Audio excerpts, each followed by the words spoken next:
Cette vidéo fait suite à la vidéo 811 du calcul du champ d'un solénoïde.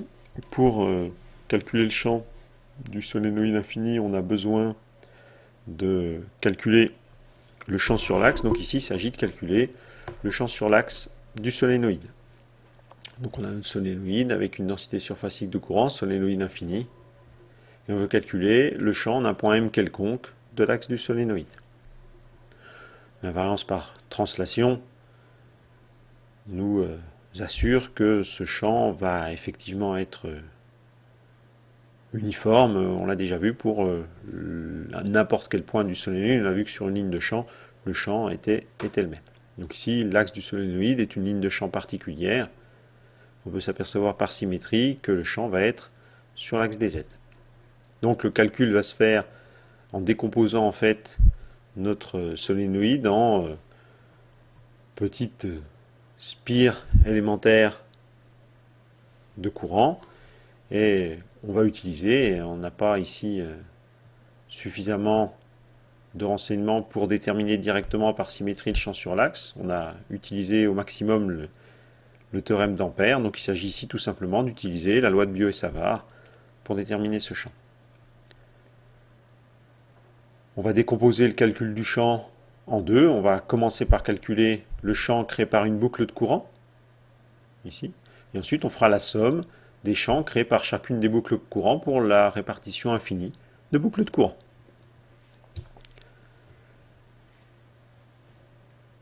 Pour cette boucle de courant élémentaire de hauteur dz, eh bien l'intensité dI sera égale à JS dz. C'est le même calcul que pour l'intensité enlacée par le contour dans le calcul, dans l'application du théorème d'Ampère pour le solénoïde.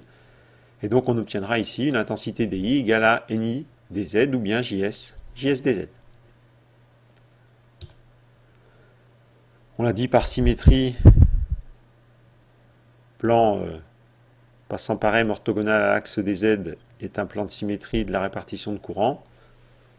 Donc le champ magnétostatique total B de M est sur Z. Si maintenant on s'intéresse seulement au champ dB, eh bien on peut s'apercevoir que là aussi, si on prend cette fois-ci des plans contenant M et l'axe Z, on a affaire à des plans d'antisymétrie. Donc on peut prendre deux de ces plans. Ce sera des plans d'antisymétrie de la répartition de courant, cette fois-ci seulement pour la boucle de courant. Donc le champ en M appartenant à ces deux plans, il sera sur l'axe Z.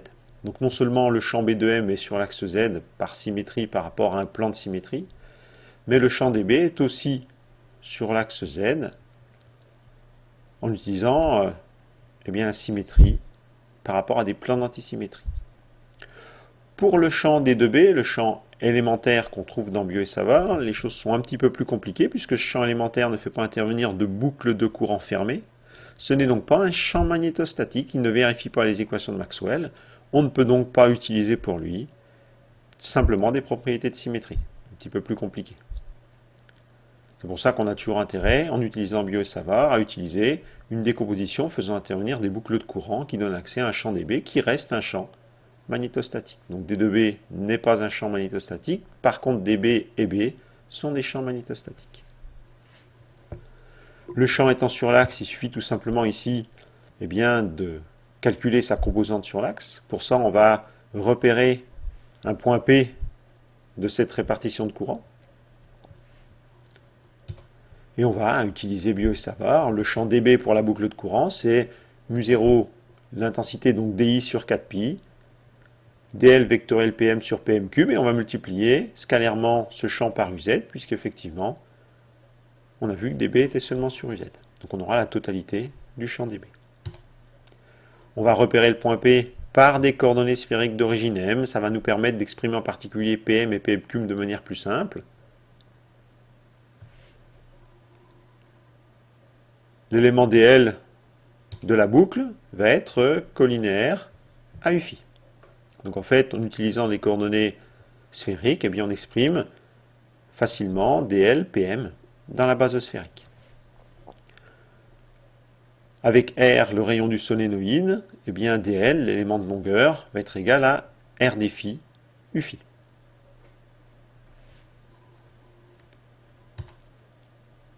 MP égale à RUR en coordonnées sphériques.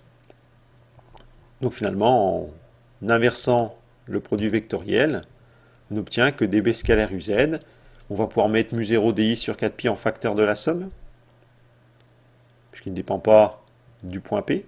On va pouvoir aussi distribuer le produit vectoriel par rapport à la somme par UZ, puisque UZ ne dépend pas non plus du point P, pour se retrouver avec la somme de RUR, vectoriel R défi UFI sur R cube UZ. Donc on a remplacé PM par moins RUR et on a inversé le produit.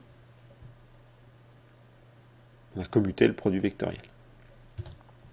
Ici on va donc obtenir UR vectoriel UFI. UR c'est le premier vecteur de la base sphérique, UFI c'est le troisième vecteur de la base sphérique.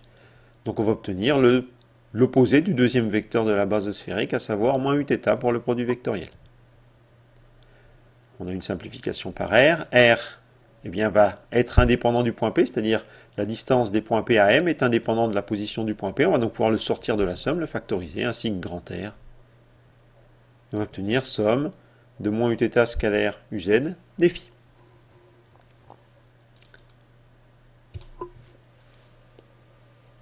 Bon, il suffit de calculer maintenant ce produit scalaire. C'est le produit scalaire entre un vecteur de la base cartésienne ou cylindrique UZ et un vecteur de la base sphérique. Θ est l'angle entre UR et UZ. Donc Uθ scalaire UZ va donner moins sinus θ. Et on aura donc moins Uθ scalaire UZ qui va donner sinus θ. Cet angle θ va être aussi indépendant du point P. On va donc pouvoir le sortir lui aussi de la somme. Et on obtient finalement somme de défis pour l'ensemble de la boucle. On fait un tour complet. Donc phi va varier de 2π. On va donc obtenir un dB égale à mu0r di sinus θ 2π sur 4πr carré. Et 2π va se simplifier avec une partie du 4π. On va donc obtenir finalement mu0r di sur 2r carré sinus θ. Alors ici, pour repérer ici le point P, ou du moins la boucle de courant par rapport à M, on s'aperçoit que petit r et θ ne sont pas des grandeurs indépendantes. Donc on peut choisir de remplacer soit θ par r, soit r par θ. Il se trouve qu'il est plus simple pour le calcul du champ créé par la répartition complète d'utiliser l'angle θ. Donc le 1 sur r carré va donner du sinus carré θ sur grand R carré. Et finalement, après simplification, on obtient cette expression dB pour le champ magnétostatique créé par cette boucle de courant. On s'aperçoit que si on avait pris ici, au lieu d'avoir la boucle de courant ici élémentaire du solénoïde, une spire, on aurait tout simplement ici une intensité DI égale à grand I. Et le champ magnétostatique de la spire, ça sera mu0 I sur 2R sinus cube θ, UZ, R étant le rayon de la spire. Donc il peut servir à la fois de première étape du calcul du champ d'un solénoïde ou bien directement du champ créé sur l'axe d'une spire filiforme. Pour le solénoïde, on va faire la somme de ces boucles de courant. Alors on va déjà les faire pour un solénoïde fini. Donc on va prendre ici un solénoïde qui est bien limité par... Alors on va toujours utiliser le point M comme point origine. On va limiter ici la hauteur des boucles de courant par un Z1 et un Z2. Et on va dire que donc le champ total créé par la répartition, c'est la somme des dB créés par chaque boucle de courant. On a l'expression de dB obtenue tout à l'heure, avec DI égale à JS dz ou NI dz. On obtient finalement que B de M, ça va être la somme donc de Z1 à Z2, mu0 NI sur 2R, sinus cube θ dz. Il est à noter que θ va dépendre de Z, donc on ne peut pas factoriser dans cette somme tout ce qu'on veut. Il va falloir choisir soit de décrire la position du point P par Z ou par θ. En fait, il est plus simple de décrire cette position par θ. Donc il va falloir relier Z et θ. On aura ici, tangente θ égale à R sur Z.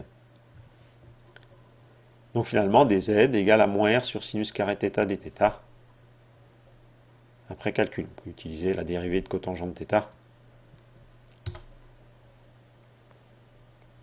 Donc en remplaçant dz en fonction de dθ par un changement de variable, on va obtenir eh bien la somme va se faire cette fois-ci non plus de Z1 à Z2, puisqu'on a fait un changement de variable, mais de θ1 à θ2, attention, bien respecter les bornes. Donc mu0 ini sur 2, les R vont se simplifier, on n'a plus que, eh bien, sinus cube θ va se simplifier avec sinus carré θ pour donner un sinus θ dθ. Pas oublier le moins ici. Donc soit on inverse les bornes, soit on intègre directement le sinus θ dθ en moins cosinus θ entre θ1 et θ2. Ce qui va nous permettre d'avoir le champ B de M, mu0 ini sur 2, cosinus θ2 moins cosinus θ1 uz. Donc important hein, de bien déterminer les bornes. Puis on risque facilement d'obtenir un champ qui serait opposé à celui-là.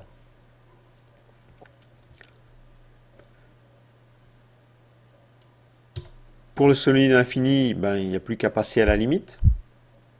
Donc l'angle θ2 va tendre vers 0.